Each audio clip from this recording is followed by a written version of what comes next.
So hello welcome back to my YouTube channel सब class में आपका स्वागत है। आज की इस वीडियो में आपको एसएससी जीडी 2024 में जो भर्ती हुई थी और जो वैकेंसी है निकली थी और जो भी आपका जो आंसर की आई है उसके बारे में आपको क्लियर करने वाला हूँ। जो आपके साथ धोखा हुआ है 16,000 प्लस बच्चों के साथ, जो आपका पेपर लीक हुआ था, जो आपकी 30 तारीख को जो आपका पेपर था, उन खास करके उन बच्चों के साथ बहुत बड़ा धोखा हुआ है, अन्याय हुआ है एक तरह से।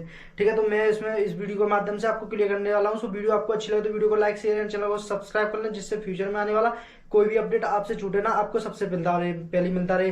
तो वन बाय वन मैं इसको क्लियर करता हूँ। जो आपकी जो 30 तारीख की जो शिफ्ट थी उसमें आपका जो तो इसमें आपको नॉर्मलाइजेशन की बात करने वाले हैं।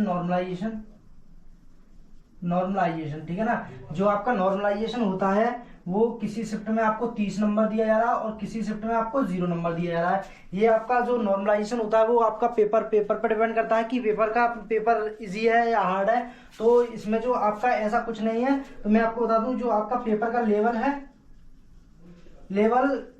अगर जो पेपर का लेवल हार्ड या इजी इक्वल करने के लिए जो काम आता है वो आपका नॉर्मलाइजेशन ही काम आता है, इक्वल करने के लिए यानी एवरेज करने के लिए। ठीक है ना। तो मैं आपको बता दूं, अगर नॉर्मलाइजेशन अगर यही काम करे तो ठीक है, नहीं अगर इसके अलावा कोई काम करे तो ये गलत है। ठीक है ना। तो मैं आपको बताने वाला हूं जो शिफ्ट के बारे में बताने वाला हूं। जो आपकी 30 तारीख की शिफ्ट थी, 30/3, तो इसमें आपको नॉर्मलाइजेशन की बात करने वाले हैं। नॉर्मलाइजेशन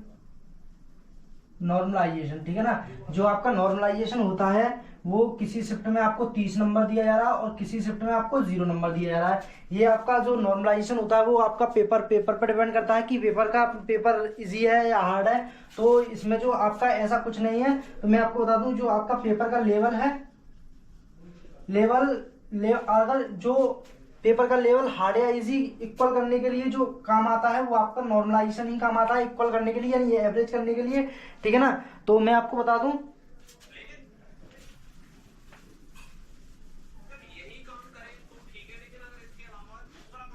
अगर नॉर्मलाइजेशन अगर यही काम करे तो ठीक है, नहीं अगर इसके अलावा कोई काम करे तो ये गलत है। ठीक है ना। तो मैं आपको बताने वाला हूं जो शिफ्ट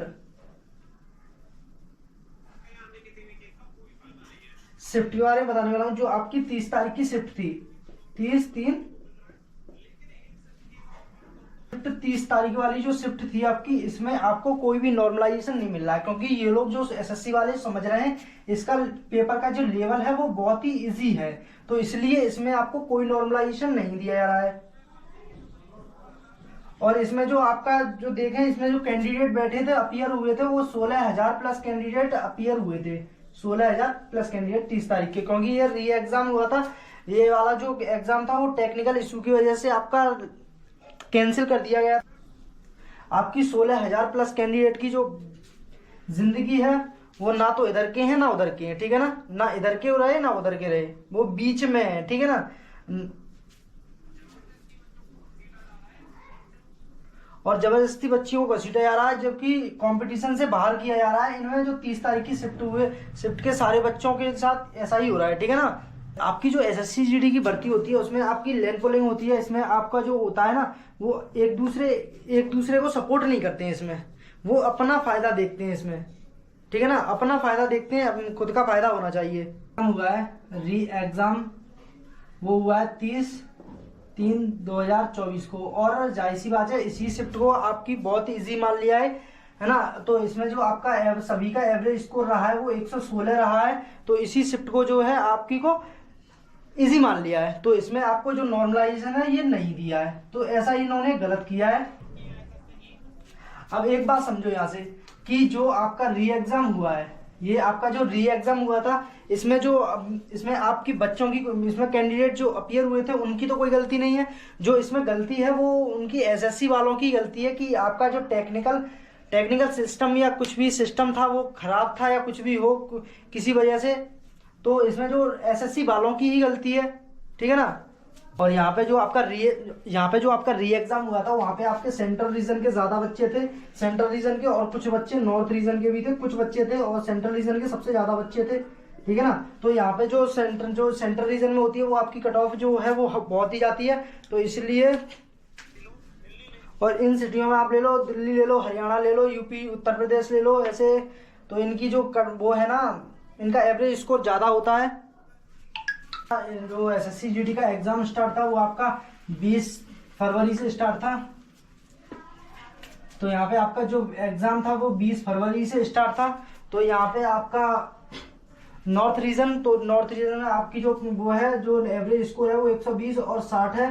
पहले दिन का 120 है, दूसरे दिन का 60 है। और यहीं पे हम सेंट्रल रीजन की बात करें, सेंट्रल रीजन में जो आपका एवरेज स्कोर है एक दिन का 130 है, ठीक है ना। तो आप यहाँ पे देख लीजिए किसका सबसे ज्यादा स्कोर है और किसका नहीं। और जाहिर सी बात है कि जो आपका जो एवरेज स्कोर होगा वो सेंट्रल रीजन का ही ज्यादा होगा, चाहे कुछ भी हो, इसका तो नहीं होगा। ये देख लेते हैं यहाँ पे 120, तो 120, तो यहाँ पे ये देख लेते हैं कि जो आपके जो इसमें 120 नंबर मिल रहे हैं और डिवाइड करके तो 90 नंबर। तो यहाँ पे ये वो अकॉर्ड कर लेते हैं कि ये शिफ्ट जो है आपकी हार्ड रही है और ये इसमें आपके 130 नंबर बनना है, तो ये वाली शिफ्ट है वो इजी रही है, ये अकॉर्ड कर लेते हैं, ये मान लेते हैं, ठीक है ना। तो यहाँ पे जो इस वाली शिफ्ट को आप नॉर्मलाइजेशन 90 के हिसाब से मिलेगा और जो इसमें है जो आपको 130 नंबर के हिसाब से मिलेगा नॉर्मलाइजेशन। तो इसमें बच्चों की क्या गलती रही, इसमें तो जो आपके टेक वो उसकी गलती रही है ना, बच्चों की क्या रही है, एसएससी जीडी वालों की गलती रही है। आपको जो नॉर्मलाइजेशन देना चाहिए वो स्टेट वाइज देना चाहिए, ठीक है ना, स्टेट वाइज। तो आपका सेंट्रल रीजन का आपका सेंट्रल रीजन वाइज ही आपको इसको एवरेज इसको डिसाइड करना चाहिए और फिर उसके हिसाब से ही आपको नॉर्मलाइजेशन रीजन का होता है। उनका री एग्जाम हो जाता है, री एग्जाम होने के बाद जो इनका एवरेज स्कोर होता है वो ज्यादा चला जाता है। तो इसके हिसाब से जो शिफ्ट है वो सेंट्रल रीजन की आपकी सबसे ज्यादा इजी मान लेते हैं, तो इसी के हिसाब से जो आपके 16,000 प्लस कैंडिडेट ने जो री एग्जाम दिया था उनके भविष्य से खिलवाड़ हो जाता है।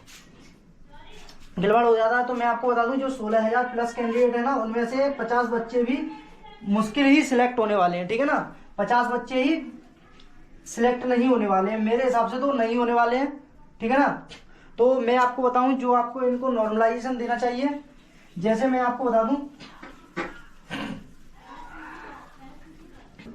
आप ऐसे समझ लीजिए जैसे आपकी जो वैकेंसी है वो भी आपकी स्टेट वाइज निकाली जाती है, स्टेट वाइज, और जो है ना वैकेंसी भी आपकी, और जो कट ऑफ होती है वो भी आपकी स्टेट वाइज होती है।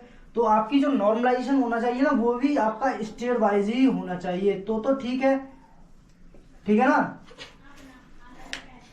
आप यहाँ पे 16,000 प्लस कैंडिडेट सेंट्रल रीजन का आप एग्जाम करा देते हो, है ना, और फिर उसके हिसाब से आप जो निकालते हो एवरेज स्कोर निकालते हो, तो है ना, तो इनका एवरेज स्कोर निकालने के बाद जो आप देख लेते हो इनका पेपर इजी आया था तो इनको कोई नॉर्मलाइजेशन नहीं दिया जाता है, ठीक है ना। तो ऐसा सरासर गलत है जो आपका री एग्जाम है ना। तो जो भी आपका है वो आपकी जो वैकेंसी स्टेट वाइज है और कट ऑफ भी स्टेट वाइज जाती है और स्टेट वाइज ही आपका नॉर्मलाइजेशन होना चाहिए, ये तो ठीक है ना। और ऐसे तो आपकी सरासर नाइंसाफी है।